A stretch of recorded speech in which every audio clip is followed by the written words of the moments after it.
பூவாளி நிகழ்ச்சி நேயர்கள் அனைவருக்கும் எனது இனிய காலை வணக்கத்தை மகிழ்ச்சியோடு தெரிவித்துக் கொள்கிறேன். தமிழ்நாட்டை பொறுத்த வரைக்கும் சித்த மருத்துவம் தான் அடிப்படை ஆதாரம். ஆனால் அதை பற்றி நம்ம எல்லாருக்குமே தெரியாமையே இருக்குது.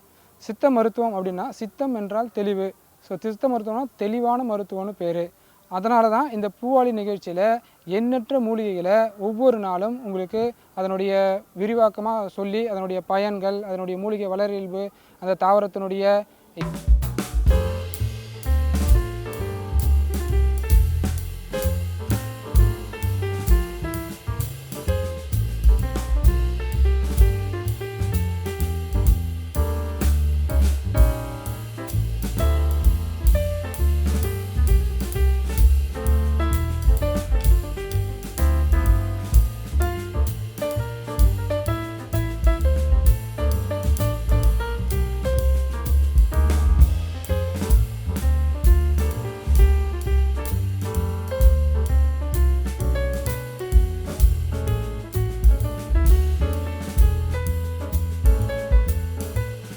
மெனிஸ்போரா கார்டிஃபோலியா அப்படின்ற தாவரவியல் பெயரும் மெனிஸ்பெர்மாசியே அப்படின்ற குடும்பத்தையும் சார்ந்தது.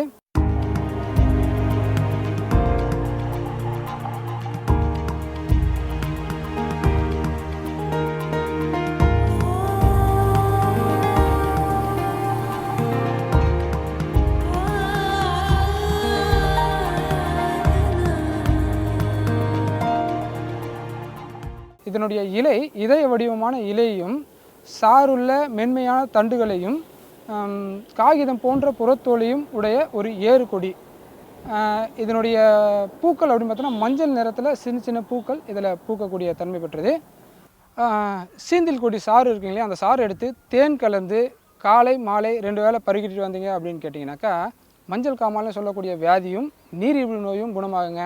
அது மட்டும் இல்லாமல் சீந்தில் கொடியை அந்த சாறை மோரில் கலந்து சாப்பிட்டாலும் நம்மளுடைய மஞ்சள் காமாலை நோய் தீர்க்கக்கூடிய ஆற்றல் பெற்றது.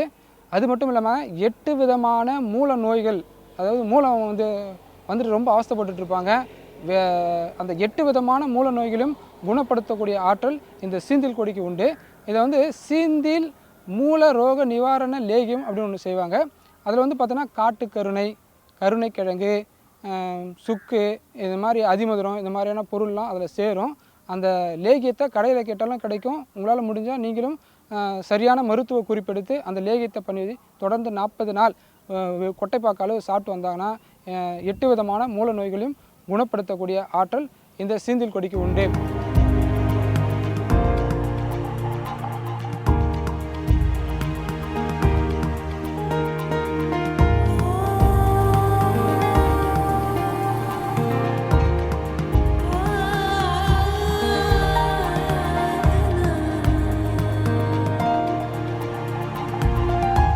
அது மட்டும் இல்லைங்க, இந்த சீந்தில் கொடியோட பற்படாகம், விஷ்ணு கிராந்தி, சுக்கு, மிளகு, திப்பிலி, நிலவேம்பு இந்த மாதிரியான அதீதமான மூலிகைகளை கொண்டு வந்து ஒன்று சேர்த்து அதை இடித்து நல்ல கஷாயமாக்கி 4 டம்ளர் தண்ணியை 1 டம்ளர் சுண்டை காய்ச்சி அந்த கஷாயத்தை நீங்கள் பருகிட்டு வந்தீங்கன்னா டெங்கு காய்ச்சல் மட்டும் இல்லைங்க, மலேரியா காய்ச்சல் மட்டும் இல்லை, எப்பேற்பட்ட விஷ காய்ச்சலும் முறை காய்ச்சலும் எல்லா விதமான காய்ச்சலுக்கும் அற்புதமான ஒரு மருந்துங்க.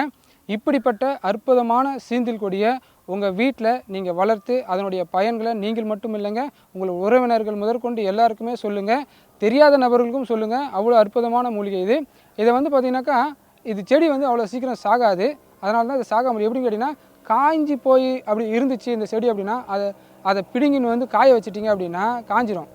அதை எடுத்துகிட்டு போய் ஈரமான பகுதியில் போட்டுட்டிங்க அப்படின்னா மீண்டும் வளரக்கூடிய தன்மை பெற்ற ஒரு அற்புதமான மூலிகை. இதை விதைகள் இருந்து கிடச்சி எடுத்துகிட்டு வீட்டில் நட்டிங்கனாலும் இது வளரும். அப்படி இல்லையா, இந்த விழுதோடு வரக்கூடிய கொடிகளை எடுத்துகிட்டு அந்த கொடிகளை வீட்டில் படர விட்டிங்கனாலும் அந்த விழுது ஊன்றி புதிய வேர்களை உற்பத்தி பண்ணி அது நம்ம வீட்டில் வளரும். உங்கள் வீடுகளில் நிறைய மரங்கள் இருந்துச்சு அப்படின்னாக்கா இந்த சீந்தில் கொடி எடுத்துகிட்டு அந்த மரங்கள் கடியில் நட்டு அதில் மேலே படர விட்டு ஏற்றி விட்டுருங்க. ஏற்றி விட்டுட்டிங்கன்னா பார்க்குறதுக்கும் அழகாக இருக்கும். அது மட்டும் இல்லை, ஜுரம் அடிச்சிச்சு அப்படின்னா திடீர்னு போய் கொஞ்சம் சீந்தில் கொடி எடுத்துகிட்டு கொஞ்சம் பற்படாகம் எடுத்துகிட்டு கொஞ்சம் சுக்கு, மிளகு, திப்பிலி எடுத்துக்கோங்க. கொஞ்சம் விஷ்ணு கிராந்தின்னு ஒன்று இருக்கும். அதை விஷ்ணு கிராந்தியை நாட்டு மருந்து கடையில் கேட்டாலும் கிடைக்கும். அதை வாங்கிட்டு திடீர்னு வரக்கூடிய ஜுரங்களுக்கெல்லாம் இதை நீங்கள் மருந்தாக கொடுத்து வளர்த்து பயனடையணும். இப்படிப்பட்ட அற்புதமான மூலிகையான சீந்தில் கொடியை பற்றி இன்றைக்கி நம்ம பார்த்தோம். மற்றொரு நாள் வேறொரு மூலிகையோடு